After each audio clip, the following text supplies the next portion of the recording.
So good to be here.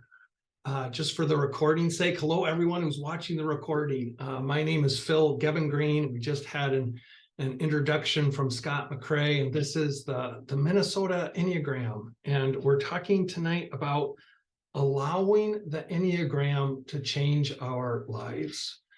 And I'll tell you, when the program team asked me if I'd be willing to do an introduction to the Enneagram, I said yes right away, because I love this, and I love doing this, and I love doing this with other people who love this. And so thank you for loving this and being here.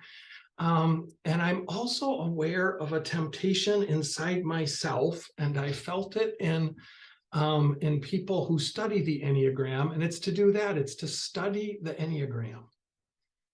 It's to learn more and more and more, and think that learning more is healing ourselves.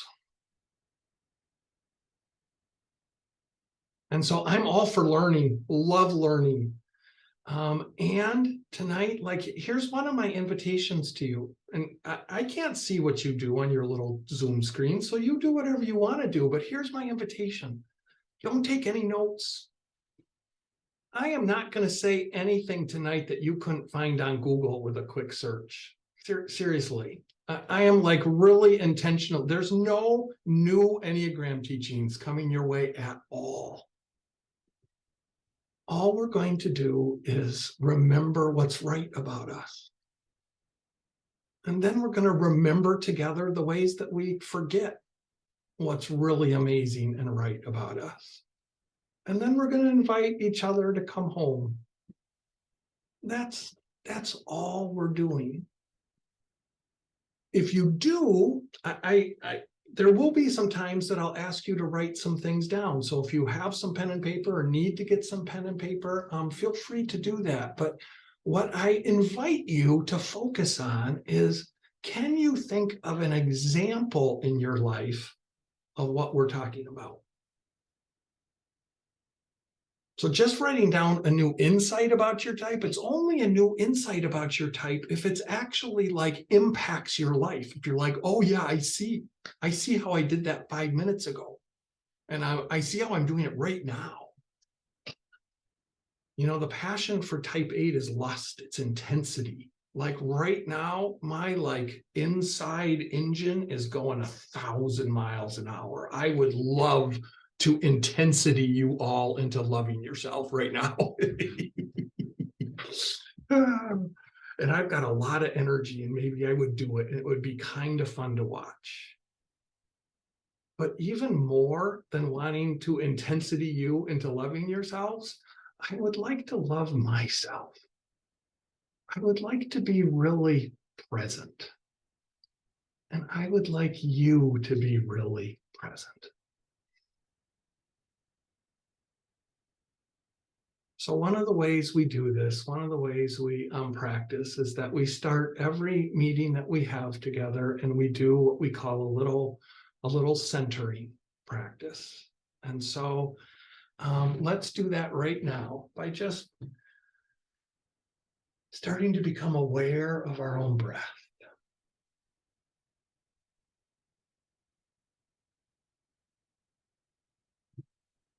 And when I took that first breath in, I started to become aware of my body. So I'm letting myself stretch my legs and my toes, my arms and my shoulders. Feel free to do what you need to do to let your body settle into this current place where you are.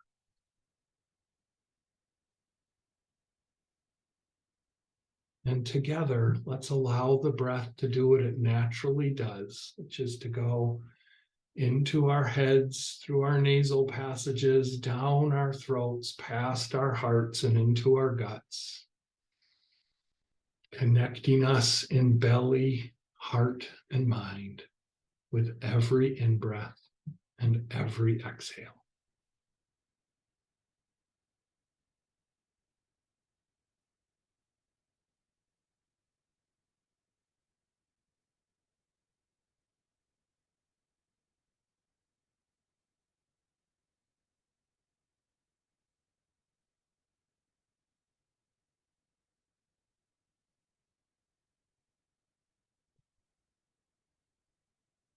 With our next few breaths, let's allow ourselves to feel as much as possible the love and the wisdom of the universe flowing through and within and beyond us.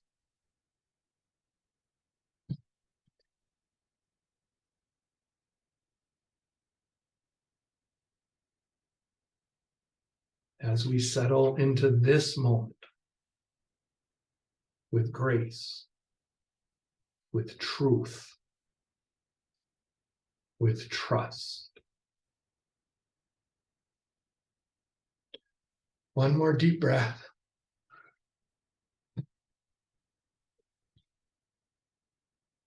And then we come back together.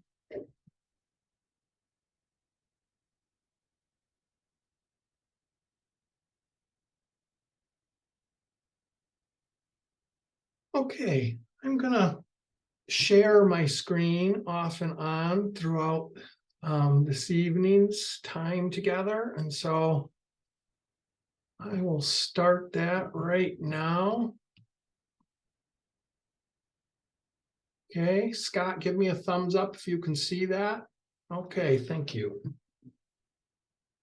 Okay, I hope this is what you were expecting. You've showed up at the Minnesota Enneagram meeting for an Enneagram introduction, and it's called Allowing the Enneagram to Change Our Lives. I'm Phil GebbenGreen. I don't know my titles either, so whatever, call me whatever you want. And unbelievably to me, it's October 11, 2023. I look at that date and I'm saying somebody made that up. And so it just reminds me that time isn't real. And I'm here with little Phil, I'm here with future Phil, and everybody is here with us, learning and living together. I want to say a quick thank you as I start to the Enneagram Prison Project. And I've been working with the Enneagram since 1999. But it was really the work with the Enneagram Prison Project that kind of changed my heart around the Enneagram. And it was hearing to do this work of bringing the Enneagram into prison, I first needed to learn to really love and accept myself. Because if we're going to invite people in prison to learn to love and accept themselves, we have to do that work first. And so I'm just saying thank you, like myself, like what I'm able to do this evening with the Enneagram is thanks to a lot of people, but it's especially to the Enneagram Prison Project. And if this kind of work that we're going to do this evening is appealing to you, then I really invite you to go to that website, enneagramprisonproject.org. And their introductory online course that's available to anyone is called 9 Prisons, 1 Key. On the website, you'll find it under the public programs tab. Okay, and I see, I can't see you right now, but I saw both Britt and Suzanne were here. And I just want to say hello, friends. I remember going into Shakopee Prison with you. It was, I think, 5 years ago now. So bringing that spirit with us into this work today. Okay, I've got 2 images to just kind of start opening our hearts to the kind of inner work that we're doing. First one is this reminder that I am completeness. I am a beautiful ocean. If you were looking for just a new insight about your Enneagram type, I invite you to think bigger. Think like an ocean. And I love this Rumi quote.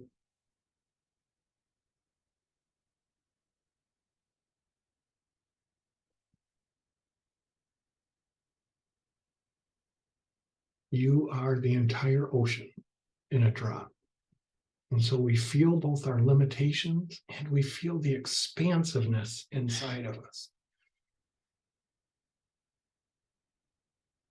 I was just with a group of women in prison in Saskatchewan, Canada, of all places. That's a story, but I'll tell that another time. But I said to them, and I say to you right now, if this work is not going to be real and transformational in our lives right now, then I don't want to do it. And so, friends, let's find the bigness inside of ourselves. to do the real work together. Because here are two goals for the evening. One, to re-fall in love with ourselves, to re-fall in love with yourself, to let the Enneagram show you what is right about you. What if there is nothing wrong with us? And what if the Enneagram is not here to show us all the ways we mess up, all the ways we forget, our passions and our fixations and our defenses and the box and the prison and everything else? What if it is about what's amazingly right about us? You can just try, like, I could really try to talk you into it, but I want you to pay attention to yourself. Are you ready to think about and talk about what's really right about you? And my other goal for us tonight is that we can each articulate a concrete example or examples of how our ego mimic tries to hijack our essential quality. What is the way that the passion, I'm going to talk about I'll explain this in a little bit, but the passion and the mimic, basically the same thing, are egos. And what is one, am I seeing this? Am I seeing how this operates in my daily life? Because it's, before I go on to the Enneagram symbol, let me stop sharing and say a few things to you. Because friends, it's only as we learn more and more and more and more about the Enneagram. Oh, type 8, I know type 8s, like that, this essential quality and this passion and this fixation and this defense, and I'm this subtype, and I'm in these triads, and on and on and on and on, that it only helps when I can stop and actually catch myself in the act of living out that ego. When I can say, oh, for me right now, I want to intense all over you all. And when I become aware of that, then I get choices. Oh, actually, I don't want to intense all over you all. What I want is to grow together. What I want is more freedom. What I want is love and connection. What I want is peace. I would love to be at peace. I would love the world to join me in being at peace. Sometimes my intensity is a beautiful gift. Sometimes it's not what's needed. And so today we're going to look at what's beautiful and right about us. And remember, oh, that's the most true thing. And what we're going to look at is, oh, here's the way that our types typically make us forget what's beautiful and right about us. And let's just be honest about that for a minute. Quick note, if you are brand new to the Enneagram, I'm looking around, and most of you, I've seen your faces before, and so you've been doing this for a while, but I don't know everybody on this call. So if you're brand new to the Enneagram, in the next hour and a half, there's not going to be time to necessarily make sure you know your type exactly. And so my advice for you is this: just pick a type as we're going to go through the whole Enneagram twice tonight, very quickly. And as we do that, pick one that just like sparkles for you or jump out. Pick one that you like. Pick one that maybe sounds like you, and start there. And you will learn exactly what you need to learn by doing that. I think some of you have heard the story before that for the first 10, from 1999 until 2010, I thought I was a type 9. Most of you know me and know that that's absolutely ludicrous. I am not a type 9. I am a type 8 from the top of my head down to the bottom of my toes.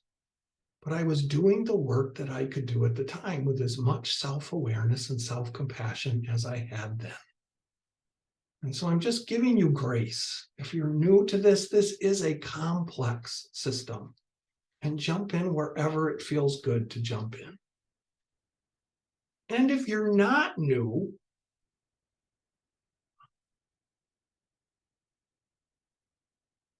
I'm letting myself say in my head the kind of harsh things I want to say to you. And now I'm going to say as gentle as I can, like, what if you could be more honest with yourself? What if you set aside trying to learn something new tonight and you instead were with the little child who's inside of you, who's still scared of being hurt, and so has a personality system to try to protect yourself that may not be what you need anymore? And I just want to say, letting go of those strategies that have kept us alive for decades is terrifying.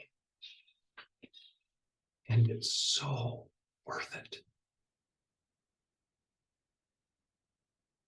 Okay, everyone take a nice deep breath. Once again, feel free to have some pen and papers around. Once again, the invitation is not to take notes. I happen to have my wife's tea mug, and people see that. It says, let that shit go. What if we let our need to like control everything by writing it down just correctly, and we allowed ourselves to just experience ourselves in our real life tonight? Just an option. Again, I can't see what you're doing with your hands underneath your Zoom screen, so you are in charge of your own life. Okay, I'm going to share screen again.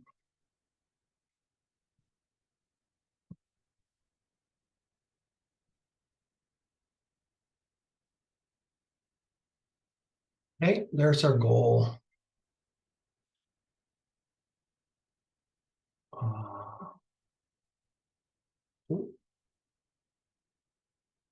There's the Enneagram symbol. And I'm not going to talk very much about it tonight, but like that, there is a way in which that is the Enneagram. The Enneagram isn't a bunch of words talking about types. Enneagram symbol is in some ways, saying the same things twice. It's Enneagram means a 9-part symbol or a 9-part system. And so once again, without explanation, and we've done beautiful things. I think once we did it with Scott, actually, like, the laws of 1 and the law of 3 and the law of 7 and some of the numerical stuff around the Enneagram. But let yourself right now just look at that symbol. You can see, oh my goodness, there's like the full diversity of humanity right there. And you know what else I see? We're all connected. It's like a web. We are interconnected and interwoven with each other. We are all on the same circle. No type is any closer to the center than any other type. This is like an inherently democratic wholeness being, web-like pattern for who we are as people. That's what we're going to talk about today. And the purpose, it took me a long time to understand this, but I'm coming to truly, truly believe this, friends, that the purpose of the Enneagram is to help us remember what is right about ourselves and everybody. That the essence of who we are is divine spark. And that spark, that amazing beauty and light that is at the center of every single one of us, it's inviolable. It cannot be violated. It cannot be taken away. It's invulnerable. And it's beautiful. And every single person on the planet has it. Even you, even me. Okay, and in some ways, the whole rest of what we're going to talk about tonight does not work unless we accept this beautiful truth, unless we can feel it, whether we can feel the spark or the ocean or whatever image works for you that is inside of you.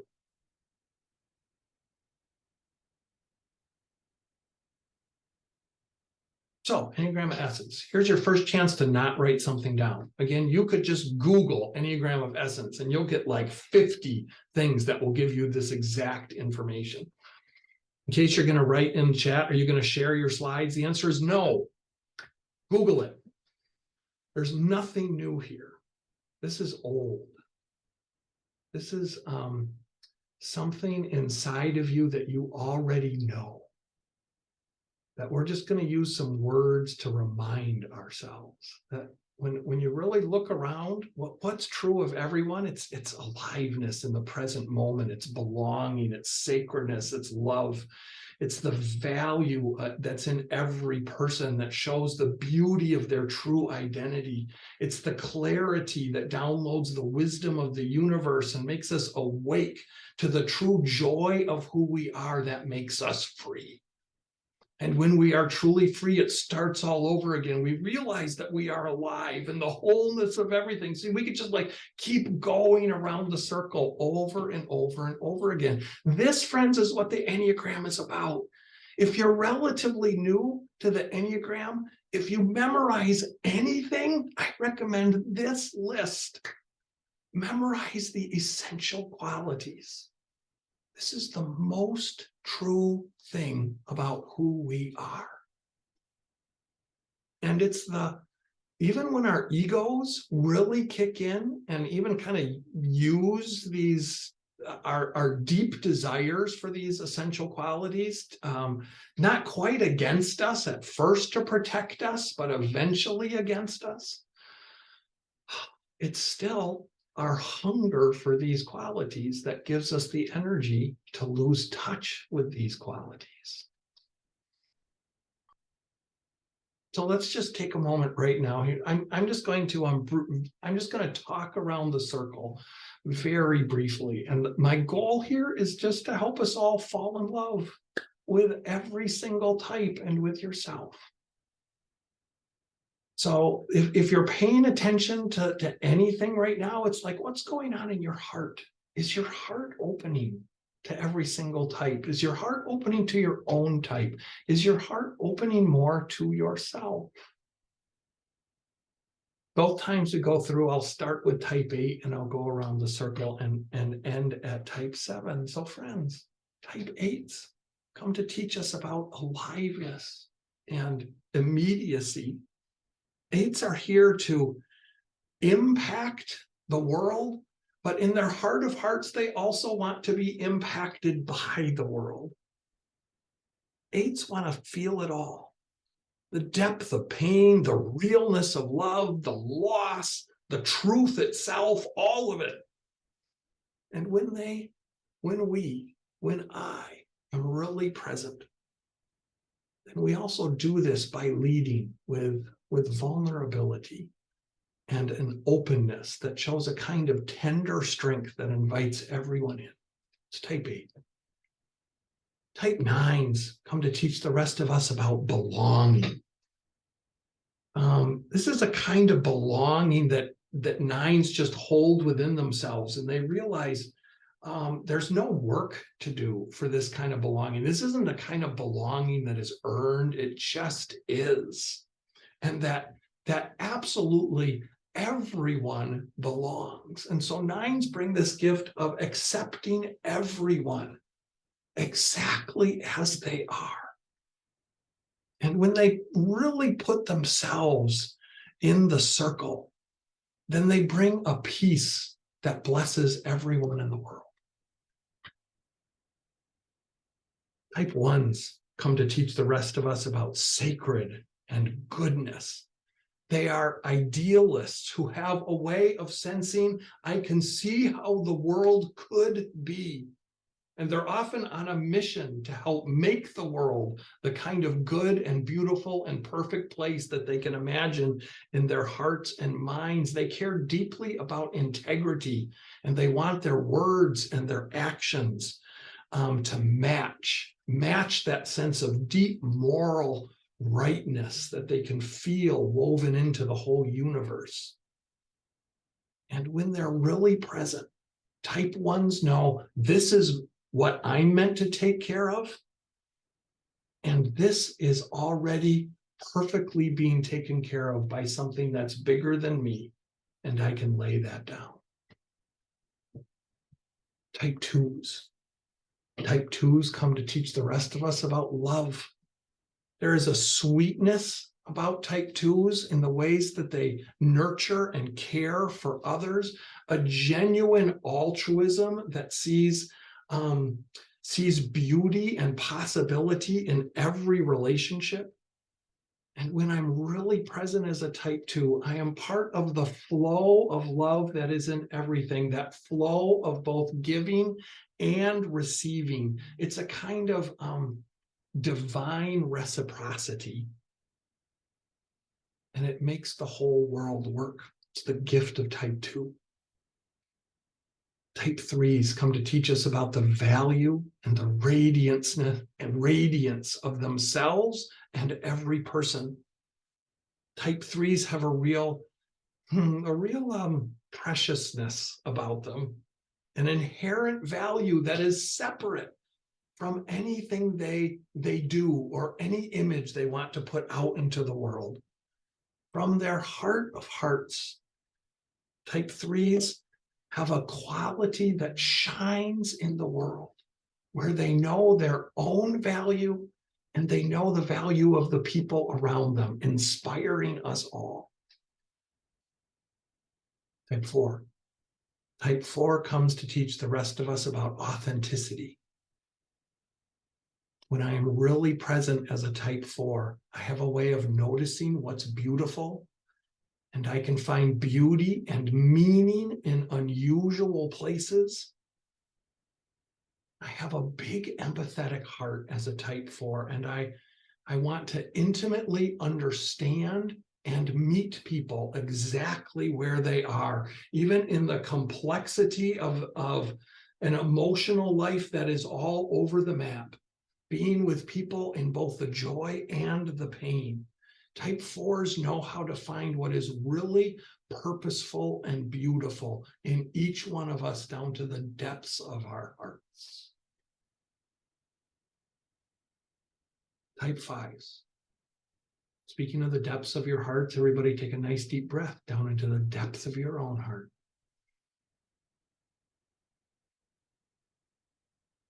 Thank you, heart types, for inviting us there, for inviting me there. Last 3. Type 5s come to teach the rest of us about illumination and clarity.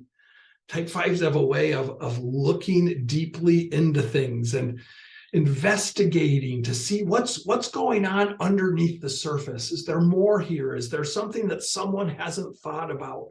And when type 5s are really present, they have a way of illuminating their findings and their thinking for the rest of us, seeing what's real, seeing how it all fits together like a cosmic, gigantic puzzle that they are here to help us solve. Type 6.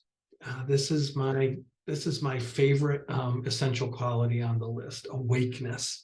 Can you imagine? Type 6s are here, friends, to teach the rest of us about being awake. What does it really mean to be awake? And type 6s seem to have a sixth sense about what's really going on. They intuit what others don't pick up, and sometimes they hear what's not being said. 6s have a we mind. They know we are stronger, we are better, we are smarter together. And when I'm really present as a type 6, I have the courage to go into the unknown with a faith that I will be given everything that I need. And then type 7 comes to teach the rest of us about joy, about possibility, about freedom. Susan Alesic from the Enneagram Prison Project calls type 7s possibilitarians. And 7s show us how to be really present in every moment, bringing joy and possibility to both when there's pain and trickiness and suffering, and when there's beauty and joy. They show us how to be with anything and everything, and that each moment is a kind of pinnacle experience that can actually happen over and over and over again. That's the Enneagram, friends. the essential qualities of who we are is the most important thing to know about the Enneagram. And so I'm going to talk about it for just a moment, but to help Scott and James, we're going to go into breakout rooms of 8 minutes and with 3 people in just a few minutes. And so, but what I want you to do, friends, is to think about one thing I love about myself is. One thing I love about myself is. So you're 3 people for 8 minutes. One thing I love about myself is. Everybody got that? Oh. Come off.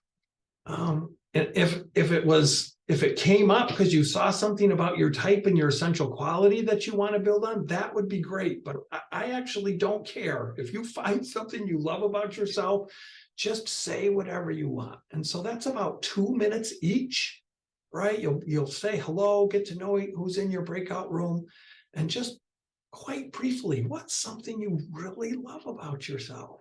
And then if you have more time together after, feel free to take the whole time. If you have more time after you're all together, you could talk, how was it saying something out loud that you really love about yourself? Was that just yummy and delicious and you got to enjoy that? Or was it like filled with shame and uncertainty and you weren't sure if you got to say it out loud? Let me put the question in the chat so you can all see it. What is one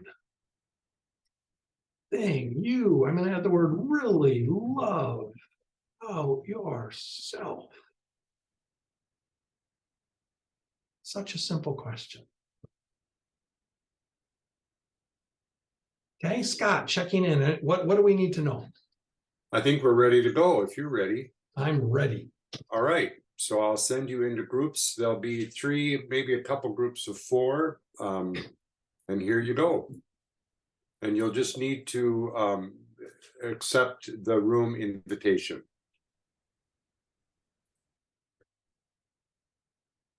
Oh, hello, everyone. Welcome back. Welcome back. Take a nice deep breath of well, whatever you need, but of gratitude for what you were able to share, what others were able to share with you, and what we learned from each other.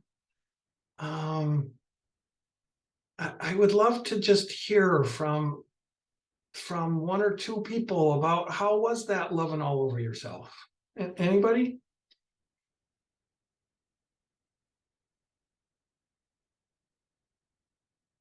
Lorraine.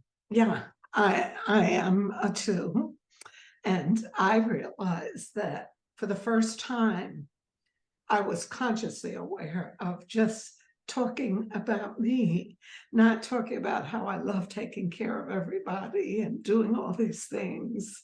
And I also realized that I love my stress point, which is an 8. I just love, not the angry, aggressive, but the energy and the power of the 8 that it gives me. So I love myself. Thanks, Lorraine. And that 2s are full of so much love, and why not share some with yourself? You deserve it as much as anybody. Thanks, Lorraine. Somebody else.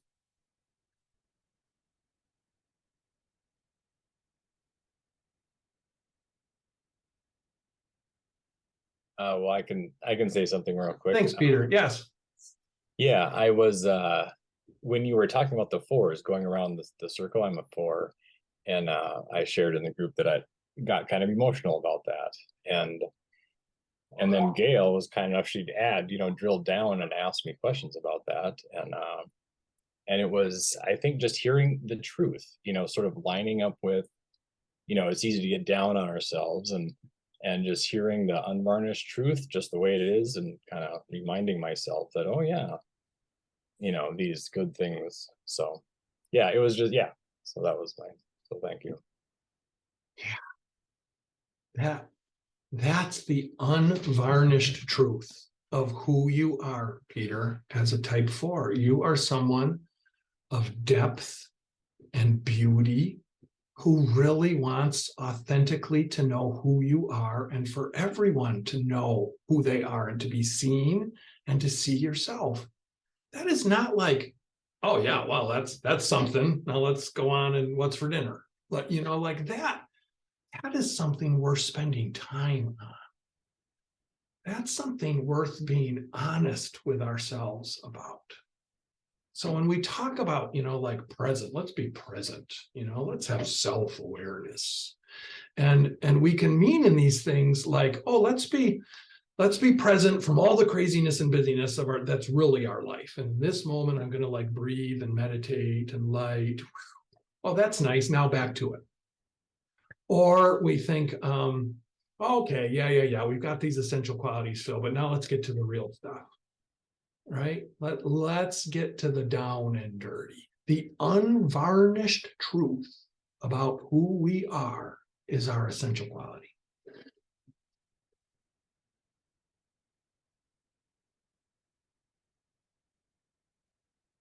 Period. Like, let's go home.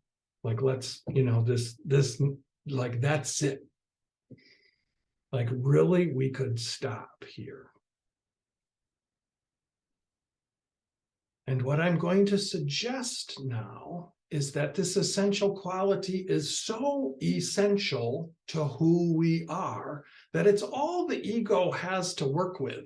And so the ego sees like, okay, the essential quality like wins. But then, I'm going to share my screen.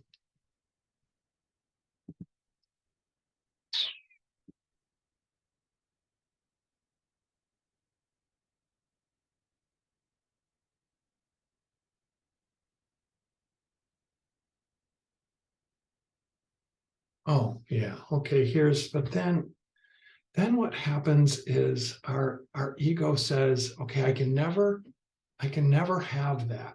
And our ego also tells us, oh, little Phil, little you can never have that either.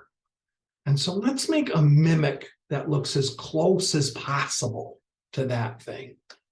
Oh, Phil, you just can't be like fully alive in the present moment. Who do you think you are?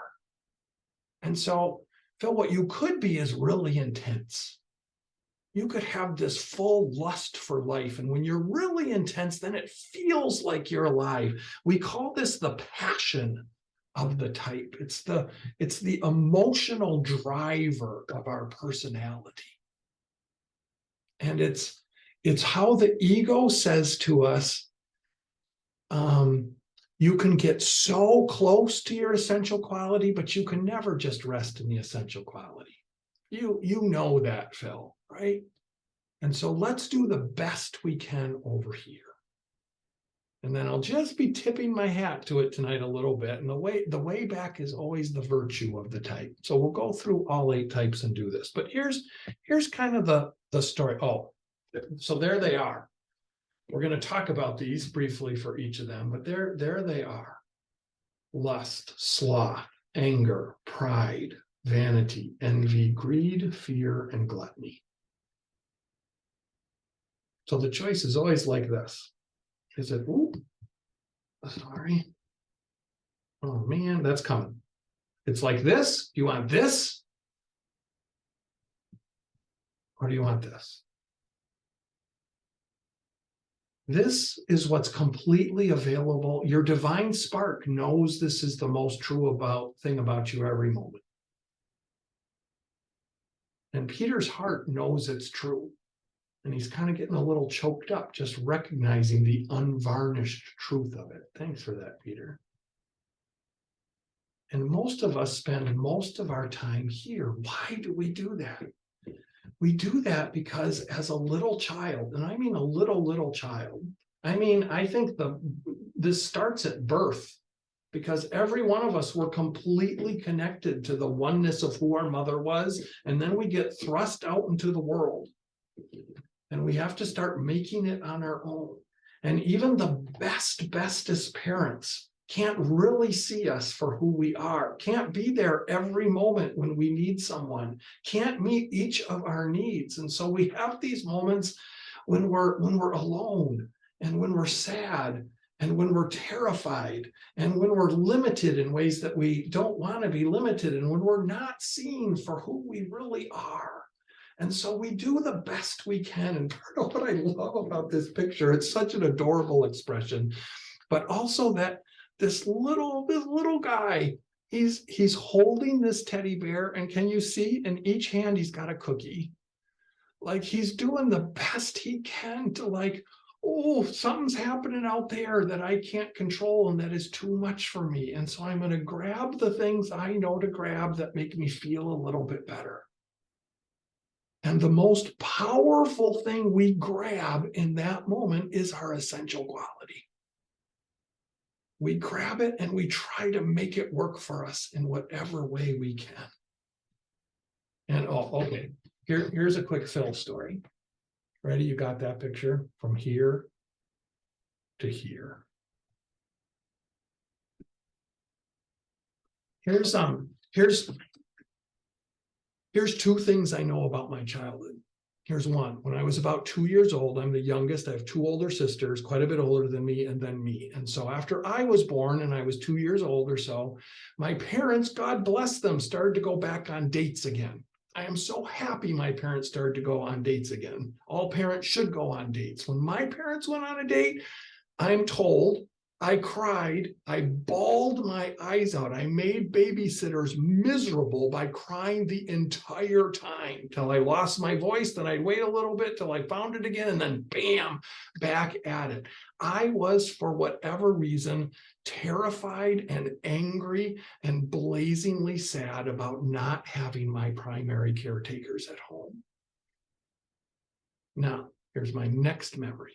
I remember going to kindergarten or preschool and going out on the playground. Fun, right? Also terrifying because I didn't know how to make friends and I felt alone on the playground. So what did I do? I pretended I was Godzilla.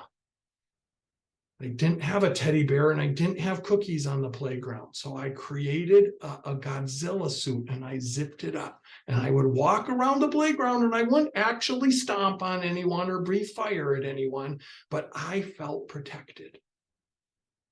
So little Phil went from bawling his eyes out, losing his mother, to a Godzilla suit. That's what we do. And it makes so much sense. And why a Godzilla suit? Because Godzilla's the biggest, and I don't know if anyone else grew up watching, Japanese movies on Saturday afternoon, but I did. And so I took the image that I had of the biggest and strongest and most protected and armored monster I could think of, and I made myself into Godzilla. What we're doing tonight, friends, is we're going to say, ooh, I put on whatever suit you put on, using the recipe of your divine spark, of your essential qualities to create a mimic, create something that felt close because we could not relax into who we were. And now we get the opportunity to what? To reparent ourselves, to re-invite ourselves to like hold our own hearts and our own needs and say, now what's the unvarnished truth about who I am?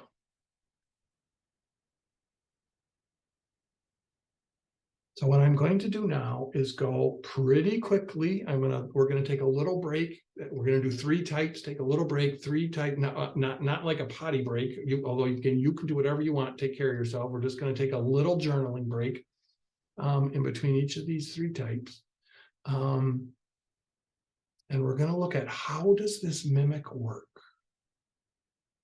And again, the main thing I want you to think, because we talk about type 8, for sure, if you're a type 8, think, okay, how is my passion, my ego mimic working in my life? Like right in this moment, during this meeting, or today, or for sure in the last week. And maybe you'll think of an example from when you were 12 years old, but I suspect it's happened like 48 times in the last hour. And so to think of how's that working, but if you're not a type 8, I bet it's happening for you too. I bet you have moments where this works for you too. So can you think of examples? So feel free to think, oh, that Phil, he's doing a great job. Like, oh, that's good. Oh, that's so well said. Oh, he didn't say that quite as well as he should have. I think I might have said that better. Or, oh, I think when I teach the Enneagram, I'm going to do it like this. Okay, great, great, great, great, great. But that's not the work of healing.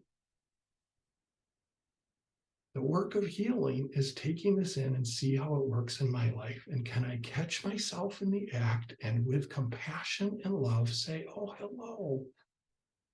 Hello, little me, crouching in the back of the closet, holding my teddy bear and 2 cookies.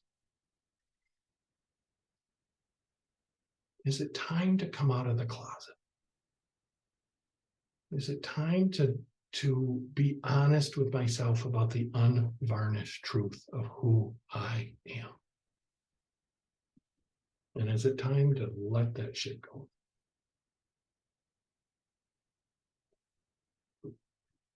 Okay, here we go.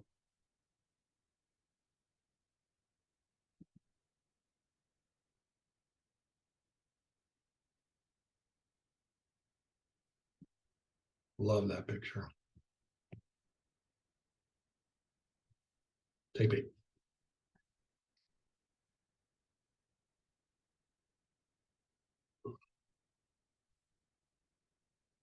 The essential quality of type 8 is aliveness in the present moment. And I want to feel this. When I really get in touch with this, this is true of me when I'm like teaching the Enneagram and I care about this with my whole body and soul. And it's true of me when I want to lay down and take a nap. I want to be fully present in every single moment.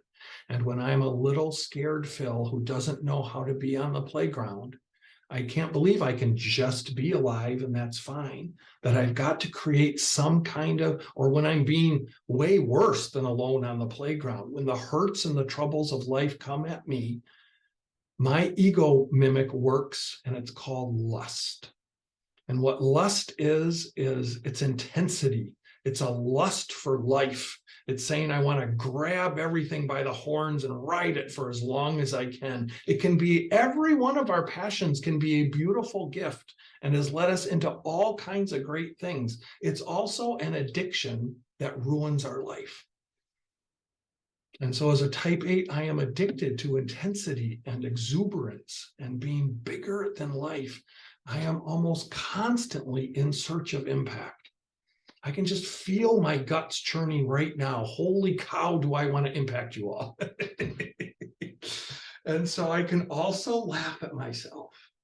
I can also catch myself in the act and I can calm down and I can say, oh, really? I want to trust you more than I want to impact you.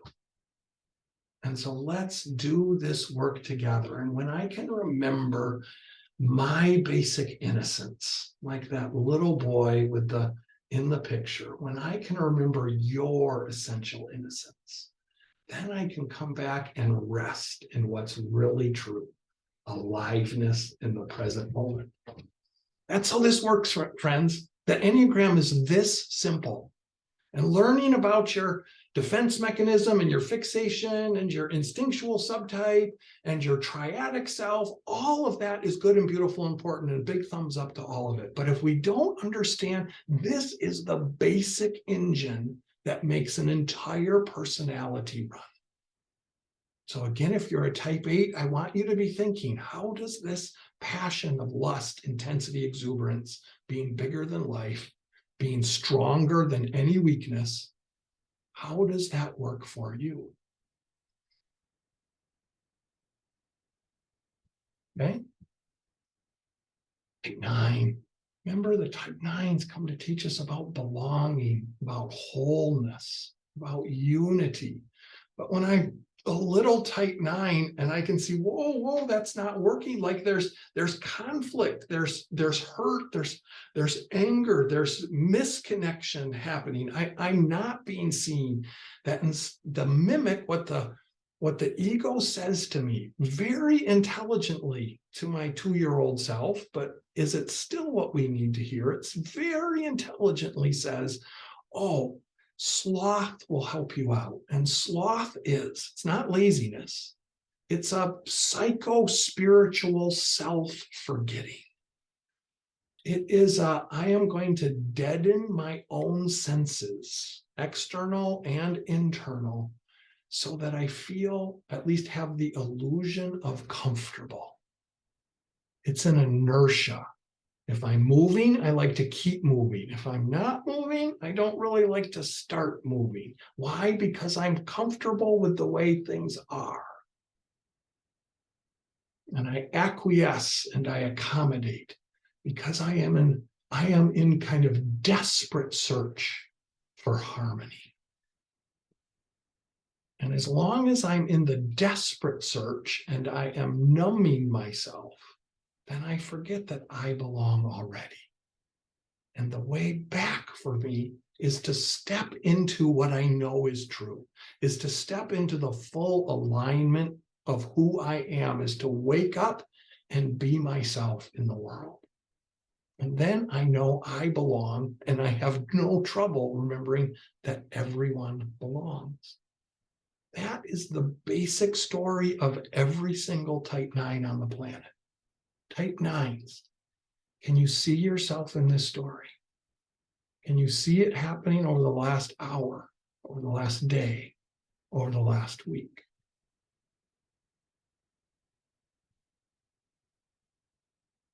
Type 1s. Type 1s see the sacredness of all that is.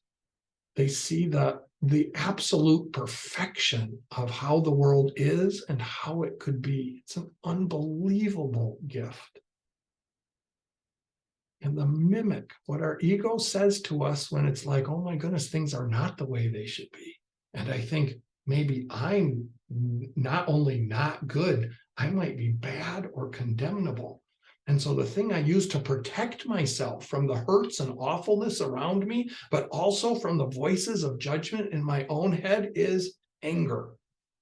It's a lot going on that should not be the way it is, and it makes me angry. So I live in frustration and resentment and judgment. It is an extremely effective mimic because it lets me get angry and frustrated about the things that do not feel right, because I am in search of perfection and I see how it could be. And I'm also so worked up. The way back for me is serenity.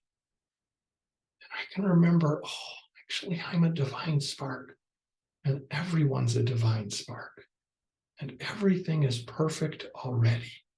And then I can rest again in the sacredness of what is. Type 1s, most every moment, you're going to feel this spinning, this cycle. Can you catch yourself in the act with gentleness and care? Okay? So if you're a type 8, 9, or 1, choose the one that is yours. And just for like a minute, I'm going to give you literally 1 minute to just sit and reflect. And then if you're not an 8, a 9, or a 1, like pick the one that most resounds with you from this threesome. And just reflect on how it works in your life for 1 minute. Let's do it.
Okay.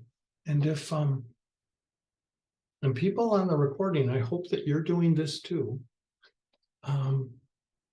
I hope this sparks something that you can spend some more time with later. It's not meant to be just 1 minute of reflection. It's supposed to cover all this.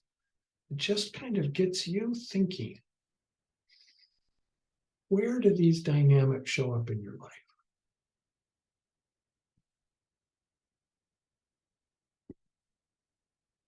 I have a quick story.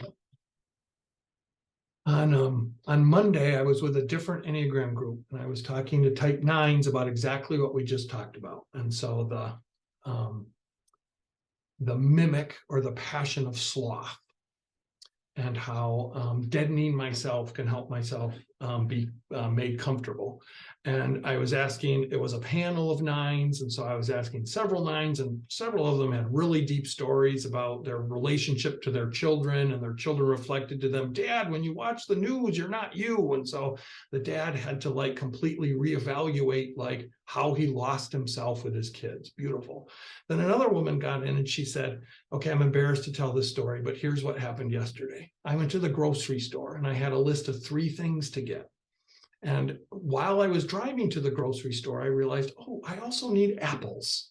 So she walked into the store, and like most grocery stores, the produce section is first, right? So she was walking right past the apples, remembering that she needed apples. And she thought to herself in that moment, oh, I just don't really quite feel like grabbing an apple. And here she kind of like giggled and she laughed at herself and she said, I'm just kind of comfortable with my list of 3 things. That's what feels best. And so she walked right past the apples, got the 3 things in her list, checked out, and on the drive home was like berating herself the whole, like, for Pete's sake, now I need to go back to the store and get apples. This is the level that I'm talking about, that our personalities operate all the time. Sometimes it's the really big stuff, and we need to reevaluate our entire parenting. That happened for me. When I realized I wasn't a 9, but an 8, I realized, holy cow, I am intensely trying to impact my children all the time. How about I start doing that differently? And sometimes it's just the choice of like, oh, apples? No, I don't think so. And we walk right on by. Okay, I share that story just to kind of prime the pump. You can look for the really big stuff, but every day, how are you making the decisions that you're making to do what you do? What's really working out in your decision making? And when are you driving home berating yourself?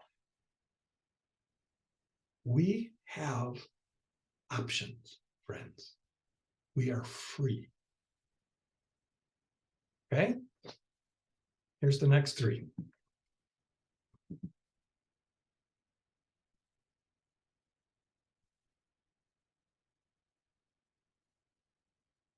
Type 2. For those of you who know the Enneagram, we just started with the body center, 8, 9, and 1, and now we're doing the heart center, 2, 3, and 4. So type 2s bring us the gift of love.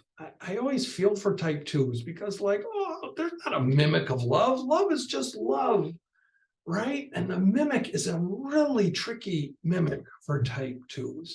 That as a type 2, when I'm a little person and I become afraid that I'm not going to get the love that I need, what I do is I say, oh my goodness, I'm not going to get the love I need, so I need to create the love. And I need to help other people to live into their loving potential. It is an absolutely beautiful instinct. And type 2s, if you've been shaming yourself for doing that, I want you to cut it out. The instinct to love and your gift for love and seeing love is nothing but a beautiful gift. And it's all it is. But the ego says to us, well, you can never just have love, right? That's been proved by your childhood. Can't have that. We know that. So you will seek little 2, friend, but never find love. That's the cruelty of the ego. And it's being cruel to us because as a little child, we really believed that. And so we needed to do something. So the little type 2 says, oh, I'm going to have to become indispensable. I'm going to have to bring the love where there is no love. And that's pride. That I don't have needs, but look, everyone else has needs. So I'm going to help meet those needs. Why? For that beautiful and precious reason that I am in search of closeness. And God bless that need. And so the way back for me as a type 2 is humility. Not because I'm so prideful and I need to knock myself down 8 notches. No. Because like, oh, I'm human too. Oh, I am connected to the humus of the earth. And I do not need to try to be the god or goddess of love. I just need to be me and participate in the flow of giving and receiving, just like everyone else does. And then I can rest in the absolute joy of love. That's type 2. Type 3s like shine with a kind of radiance, and they don't need to work at it. They don't need to prove it. It just lives inside of them. 3s remember that everyone has a value, and it's more precious than the most precious stone or thing or money on the whole planet. It's us, it's our hearts, it's our identities. This is an astounding gift, type 3s, and it is worth celebrating. And when I learned as a little child that, oh, actually, when I really get the validation that I want is when I can be shiny and I can do really amazing things. Then people really see me. And so the mimic is vanity. Please see me because I'm awesome. Well, type 3s, what you are is awesome. And so the way back is honesty. You don't have to pretend to be honest, to be awesome. You don't have to make an awesome resume. You just are awesome. And resting in that, and then being like honest about, okay, and here's the times and places I don't feel awesome. Oh, and look at that, I'm actually awesome there too. Like the awesomeness goes all the way down. And so in that authentic honesty, the type 3 finds and remembers their value and their radiance. That is the core story of type 3, and it is going to shape everything that you do. What kind of conversation do you want to be in with your own divine spark and your own passion? How does this show up in your life?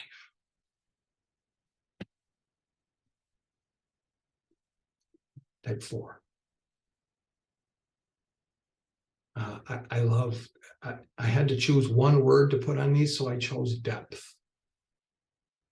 It is one of the core essential qualities of the type 4. The type 4s dive deep into themselves, and they are completely willing to dive deep with you into whatever your deep places are. 4s are actually, they're curious. I think maybe this doesn't get talked about enough. 4s have a deep curiosity about depth. And that's true. But it goes all the way down, and they want to know themselves all the way down, and they want to know the people around them all the way down. And not just like the details of your life, but what you're feeling, what you like, what you don't like, what your purpose in life is. And it absolutely delights a 4 when you show up in the depth of who you are. And the mimic of this, when as a little type 4, I was not seen for the incredible depth. I know I've got depth, but it feels like that depth is never going to be seen and never going to fit in anywhere. I don't belong. And if I don't belong, then what my ego does is say the only way you're going to know how to belong is to find something outside of yourself. Oh, look, that person knows how to belong. That person knows how to dress. That person knows how to get along with their brothers and their sisters. Oh, look, that person has purpose. I don't know who I am. So we call that envy. And it's this quality of comparison, of longing, of creating a fantasy for what's possible. Because I am in search of who I am desperate to know who I am down to the depth of me. But my ego says, oh, you'll never find that. You kidding? So instead, like, long for it, create whole stories around it. And then at least you can kind of feel good about yourself for a little while. Way back for a type 4, sometimes it's called equanimity. And nobody knows what equanimity means, really. It does mean a kind of like balance, but I like the much more practical word gratitude. Oh, it's a kind of acceptance of myself and everything. And noticing, even with all this longing, oh, look at this, I can be right here. With equanimity, whatever that means, and gratitude in the depth of my heart. And then the full beauty of who I am can show up. That's type 4. Okay, we're going to take another minute reflection time. And I invite you to write or just be with yourself.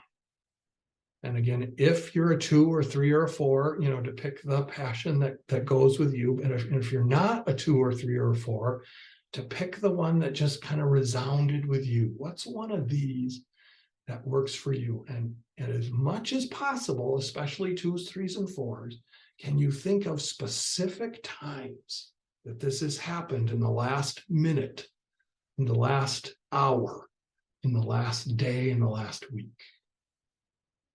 Okay? A moment of silence to reflect for 1 minute.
Okay. We're about to move on to the last 3, which is the head center. So before we do that, just give your body a quick stretch, move, let things shift and move around inside of you a little bit. Notice what's happening. Notice whether this is like, wow, this is like opening my heart in a new way, or if you're resistant, or if you're falling asleep, or if you're waking up. What's happening? And are you judging yourself? Oh boy, okay, now that I see the dark side, I actually see what a freaking mess I am. And I'd kind of forgotten there in the first half an hour, but now I remember, oh my, am I a mess? Yeah, thanks, Phil, for bringing me back to reality. Oh, no, friends. No, friends. We are all these little children who are struggling our best to survive in the world. And look at this, we did it. We survived. And now we're going to have a deeper conversation, a kind conversation with ourselves, and say, oh, is it time to invite myself home to the essence of who I am?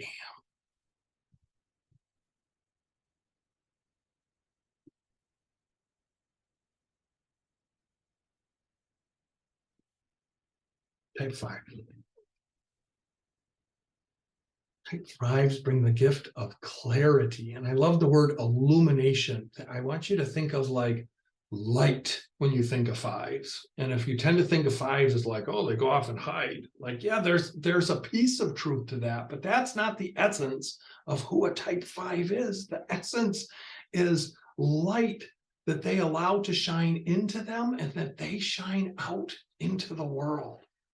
I don't know if you've seen pictures of the Buddha who's sitting. This isn't on the statues, but if you see pictures and has golden beams coming out of his head, that is like the archetype of how I think of type 5. This grounded Buddha-like wisdom that is flowing in and through them. That's the essence. That is who a type 5 is. And the mimic is when a type 5 says, oh my goodness, other people are never going to really see me, are never going to really appreciate like the thoughts that I have and the insights that I have. And so, and I really don't understand how this whole human system works. And so in other words, I'm going to have to figure it out within me. And so there becomes a sense of the closest thing I have to wisdom is to learn and to hold on to it and to bring it all inside. And it becomes what we call greed, this sense of hoarding or holding out like it's mine. And like, this is my only currency to be successful in the world is my knowledge. So I'm not going to give that out freely. I've got to hold on to it because I am in search of mastery. And this is my only chance to get it, to like be worth belonging to the human race. And so the way out for the type 5 is generosity, is sharing, is opening up, is saying, oh, actually, this is wisdom that is flowing not just for me, but for everyone. And I don't need to prove my own worth, because if I join everyone else, I can see that the real illumination is my deep sense of belonging and connection and wisdom. That's the story of type 5. And so type 5s who are listening, I want you to think like, again, I suspect you can like feel this in tonight's meeting. I suspect you can feel this throughout your day. How is this working for you? And is it still needed in the same way it was needed for little you? Okay, I'm hoping you all kind of see how this system works, that like I almost don't even need to teach this. Like for type 6s, it's about awakeness. It's about, oh, I want to be fully present for the world and for everything. There's like a little, I was going to say the word cherub, like this little beautiful infantness, innocence about type 6s who just are open to the world and to everything. And as a little type 6, I learned like, oh, actually, everything's kind of scary. I thought everything was kind of wonderful, but now some bad things are happening and they feel kind of out of my control. And so the closest thing I can have to awakeness is this sense of worrying, angst, deep dread, fear. And there's a kind of faithlessness. And in that, if I can be so alert and so like, okay, can't trust anything. And so instead, I'm going to have to trust, my senses and my mind and my planning. And all of that is a mimic of my awakeness. It's taking all that energy for that beautiful sense of awakeness and connectedness that a 6 has, and it turns it into that basic ego story. I said this before. If you write down anything, it would be this line. I give you permission to take one note. The ego says to us, you will seek, but you will never find. This changed my life, this phrase. I thought I could intense myself out of intensity. And when I realized my ego's main ploy is to say, Phil, you will seek, but you will never find. That's when I realized like, oh, I am on a constant merry-go-round of my own ego. And my only chance at true healing is to get off the merry-go-round. For a type 6, the way off the merry-go-round is courage. It comes out of a deep trust of saying, okay, ego, I hear you. There's a lot to worry about. There's a lot to plan for. There's a lot I need to be on hyper alert about. But actually, I'm going to trust the love and the wisdom of the universe. I choose trust over you. I get off your merry-go-round because I want to be awake. I want to be connected. I want to join the party of life. And I don't need to shame myself for all the energy I put into alertness and worry. I can see like, oh, I was doing the best I could. That was the smartest strategy I had when I was 3-4 years old. But now I'm ready to learn a new way. And with the courage of who I really am, I choose trust. That's who a 6 really is.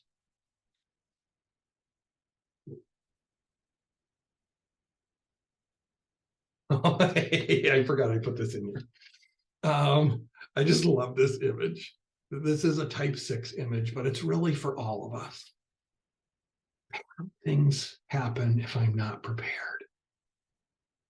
So friends, we've got this scared little child in us who is still saying this, whatever it's saying to you. Phil, you can't be weak and crying for your mom. You got to protect yourself with your Godzilla suit, or else And amazingly, I'm not on the playground anymore, not knowing how to make friends. I've learned how to make friends. I'm like, can I have a conversation with this is not actually me, although I looked a lot like that. Can I have a conversation with that scared little me? Say, come on in. Come on in. And you don't need to drive anymore. There's so much more to life when we relax into courage and trust.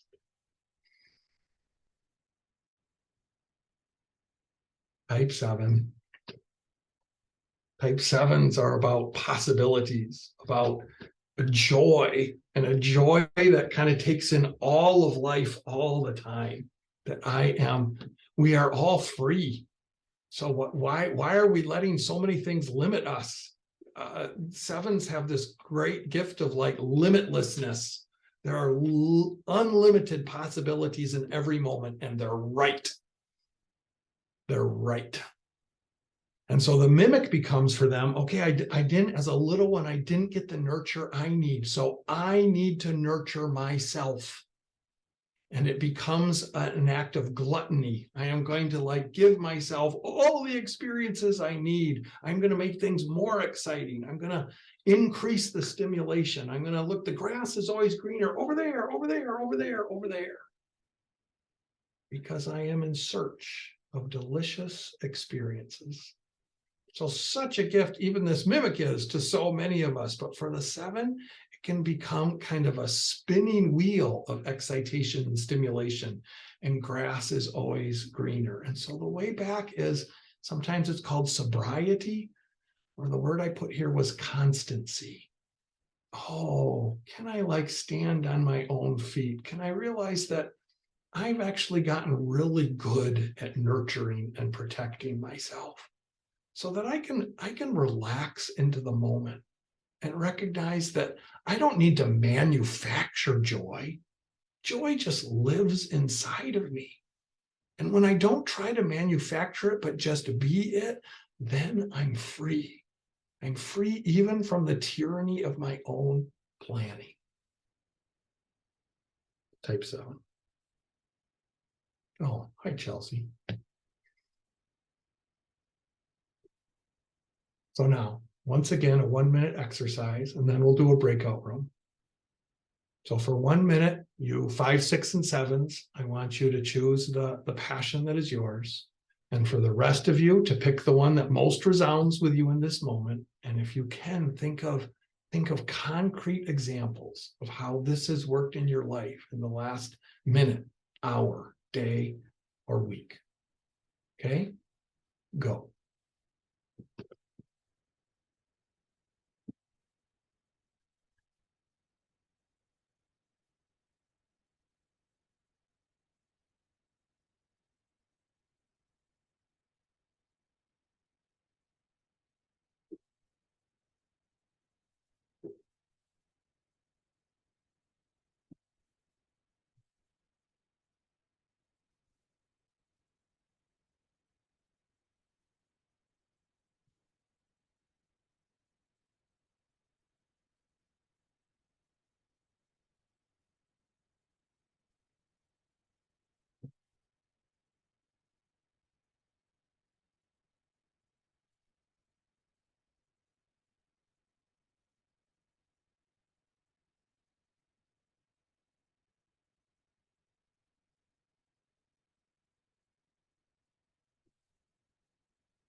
Okay.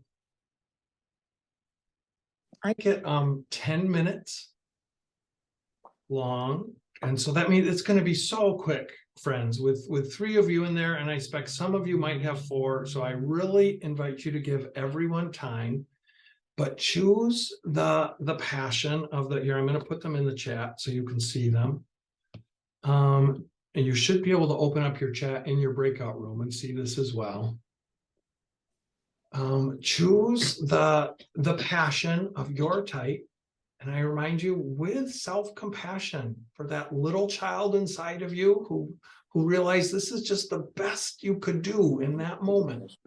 But then how is it still operating? What's a concrete example of walking past the apples for you of how your passion has been working in your life in the last hour, the last day, the last week, or if you need to go farther back to find an example. So if there's 3 of you in a room, that means about 3 minutes each. Try to watch the time for yourself so that your friends in the breakout room also each have 3 minutes. And then if you have some extra time, feel free to debrief with each other how that was. We don't have groups of 1, which is a little odd thing. All right, there are groups of 3, and I'm going to make one more adjustment here. And then we will send you to rooms. All right, I'll open the rooms, 10 minutes, and you'll get a 1-minute warning. And again, you'll have to select the room to get into it. Thank you. Oh, welcome back, friends. And I hope you're doing this kind of dance inside of yourself of, oh, look here, I'm doing this all the time. I'm still doing this. And that you're doing it with a sense of like hopefulness. You're doing it with a sense of, oh, like what? What if I started living actually free? And what do I tell myself about not being free? I've been telling myself this for a long, long time. Am I ready for something new that completely accepts myself as I am? You are as close. You are a breath away from true freedom at any moment. You are with the group who was here in the main room while you were in your breakout rooms, we were talking about like seeing everyone. What if we walked around and saw everyone as just their essential qualities? And what's keeping me from doing that? Like, I could absolutely start doing that right now. I'm doing it right now. You all are like glowing. This is what's really true. This is what's really true. Not the violence, not the injustice, not the separation. Yeah, if we focus on that, we will find it. And if we focus on the love and on connection and on these essential qualities, remember I said at the beginning, I want to repeat it. If you memorize one list in the Enneagram, I really, I'm going to use a type 8 word. I challenge you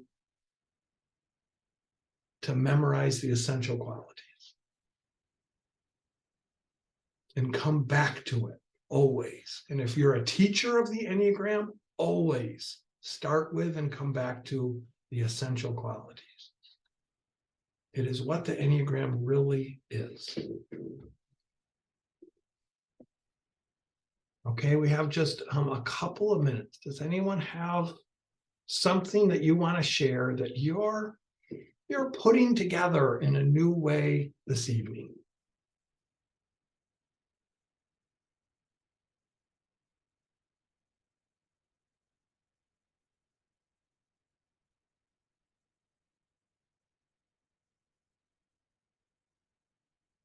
Hey, Phil. Hi, Connie, go ahead. Hi, I just realized just in the last breakout room that because I've been in a program for the last year and a half where I'm doing inner child work, that I am able to access gratitude way better because I'm actually like feeling like I'm more in touch with that kid. So I think that's really helped my envy. So yeah, that was interesting. That's so good. Thank you, Connie. That inner child that's in all of us has everything that we need. One, it's got the terror, of those two pictures of little kids I saw. But then we can talk to that terror. And what's behind that terror? It's this beautiful innocence of who we all are. And so when we meet the terror and can talk, just actually talking to a real child and meet them, that what happens? Well, then, recess happens, then joy happens, fun happens, cookies happen. That's this beauty. That's what's behind. When we let go of our personalities, friends, what is there is not terror. What is there is innocence and beauty and gratitude. That's what's waiting for us. Thanks for that, Connie. Somebody else.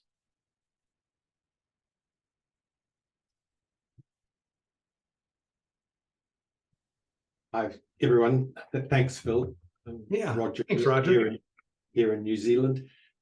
I really appreciate your teaching. Thank you so much. And yeah, I'm glad you let us write down, ego says you will seek but never find. So there's an Enneagram 1 with that perfectionist streak. It can be the perennial hunt for the mirage of perfection. And that quote really helped. And I like the image you had of the Buddha and the shining, just being. Thank you, Roger, from New Zealand. What time is it for you? It's 2:30 in the afternoon and the sun's shining. Roger's joining us from tomorrow, friends. See that here's how good tomorrow is going to be. Roger's sharing the good news of tomorrow with us. Thank you, Roger.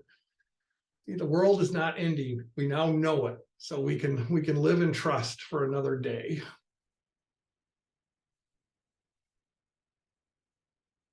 iPad 2. Yes. I'm Diane in Hi, Diane. Wisconsin, Eau Claire. I just wanted to mention the two photographs, particularly the little kid photographs that you had. They're just so, we've talked about them, but they're just so poignant. And I think it's easy to forget we are really talking about that little toddler that we were, and trying to get back there and think about that time and what occurred really is powerful. But the picture of the kids really helps with that a lot, for me anyway. It's a great insight, Dan. Thank you. And for you, but I'll recommend this to anyone.